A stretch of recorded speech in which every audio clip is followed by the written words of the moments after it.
Attending a podcast event can set you back some cash. So today I've got some tips to help you get some return on your investment. The School of Podcasting with Dave Jackson. Hey, I'm Dave Jackson from the schoolofpodcasting.com, where I help you plan, launch, and grow your podcast. And as I record this, I'm going to leave in a couple days for Florida, where I'm speaking at the Podfest Expo, one of my favorite events, and it's a lot of fun. So I want to give you some tips if you've never attended an event. The first one is wear comfortable shoes. If you have a choice between comfortable and stylish, I'm going comfortable, because these hotels are made to handle thousands of people, and often where you sleep and where the event is quite the jog. So comfortable shoes will definitely come in handy. Plus, you're going to be standing for a lot of these networking events. Just trust me, you're going to want comfortable shoes. Then you're going to want some sort of lip balm. Why? Because you're going to be talking a lot, and all that hot air comes out, and that comes in handy. And speaking a lot, you want some sort of breath mints. Now, I prefer the little sealed ones, but don't put too many of these in your pocket, because then it sounds like you're wearing a diaper. But, this, for obvious reasons, you're doing a lot of talking. You're going to need business cards. Now, I actually looked. I have a little holder for my business cards, which is kind of cute. And I looked. I have the old style business card in here, meaning there's no QR code. Thank you, COVID-19. Everybody knows what a QR code is now, but these come in handy. And don't be like the business card ninja, where before you even talk to somebody, you're like, "Hi, I'm Dave." And you just whip it, and it's like catches them in the neck. Don't do that. There's also the smart business cards. This is plastic.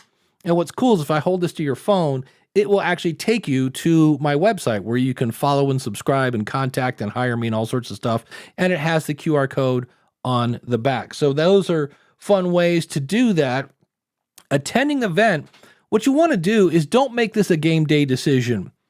Look at the schedule and figure out what sessions you want to attend. Again, you're spending some money on this. You don't want to go, whatever, I guess I'll go to this one. No, take some time to make sure you're going to get the most out of that. And speaking of that, I use Evernote. You want something to take notes on. So as you see something like, I'm going to try that later, throw it into your notes, whether that's OneNote or Notion or Evernote or any of the other 8 million note-taking apps that are out there. Then, at the end of the sessions, they are going to have networking opportunities. And I realize that podcasting is filled with introverts. It's great. We get to meet thousands of people as podcasters without actually meeting thousands of people. And this is where you need to come out of your shell. I have fallen into this. I remember once I looked up and I'm like, oh man, I'm doing it. I'm this weird guy in the corner. Everybody else is over here having a good time. And I just looked at myself and I said, self, see that person that's closest to you? Walk over to that person and ask them, hey, what brings you to the show? Can you do that? And I said, self, I can do that. So I walked over to that person. I said, what brings you to the show? We had a lovely conversation. It was great. They worked for AWeber. I'm wearing their shirt right now. Now, what if you go up to that person and say, hey, what brings you to the show? And they ask you about your show. You ask them about their show. And you know instantly there's nothing in common here. This isn't going to work. Just when it's done and you get to that awkward pause, go, hey, it was great meeting you. Have a great show. I'll see you around. And as you leave, it's not rude, because they're probably going, whew, I didn't know what to say. We didn't have anything in common. So don't feel bad or rude if you're like, I got nothing with this person. Just move on and then go to the next person. But you have to network. I have got sponsors. I've had guests. I've had opportunities fall into my lap, all sorts of things at these events. They're really great. And you'll meet all sorts of people. And you'll find out later, what I end up doing a lot is I'll talk to somebody and they do maybe a podcast for veterans. And then later I'll find somebody else and they're a veteran. And I'm like, oh, you need to talk to so-and-so. There's a lot of that going on where you are connecting. Now, another tip that will save you money. And before we do that, are you liking this so far? Do me a favor. You know the drill. Like, subscribe, ring the bell. But here's one that's going to save you money hands down. I once paid $7 for a bottle of Mountain Dew. And sometimes it's even more for water. So you need water. And what I always do is I will buy a bottle of water. Sometimes they will give you one and keep it. So when it's empty, don't pitch it, keep it, because often they will have refilling stations, but the refilling stations have like Dixie cups. You're like, great, I'm thirsty. I'll just drink 12 of these.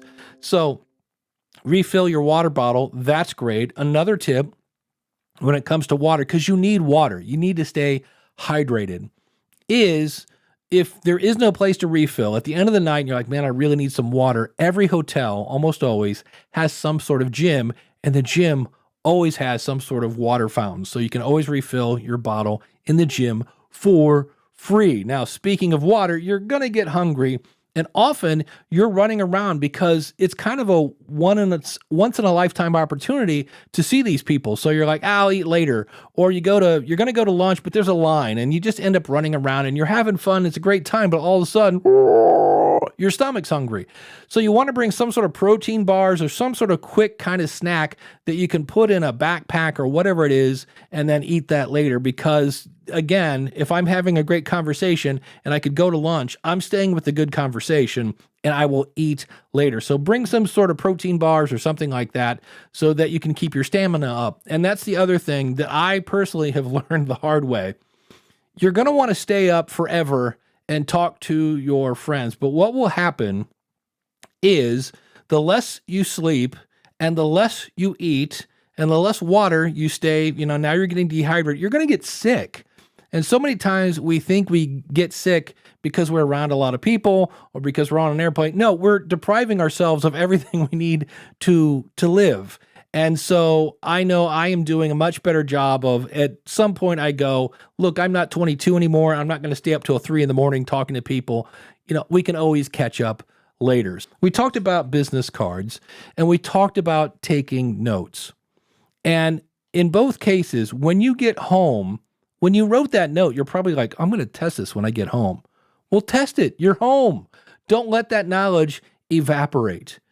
Go and put this to work. You put a lot of money out to do that and start testing and seeing what works. And then lastly, you met some really cool people that you said, oh, we'll have to follow up because I have found that we are on the same path. We could help each other. Follow up with those people and don't let them fall through the cracks. So those are just a couple quick tips to help you get the most out of attending a podcast event. I'm Dave Jackson from the School of Podcasting.com. I help people plan, launch, and grow your podcast. I'll see you in the next video.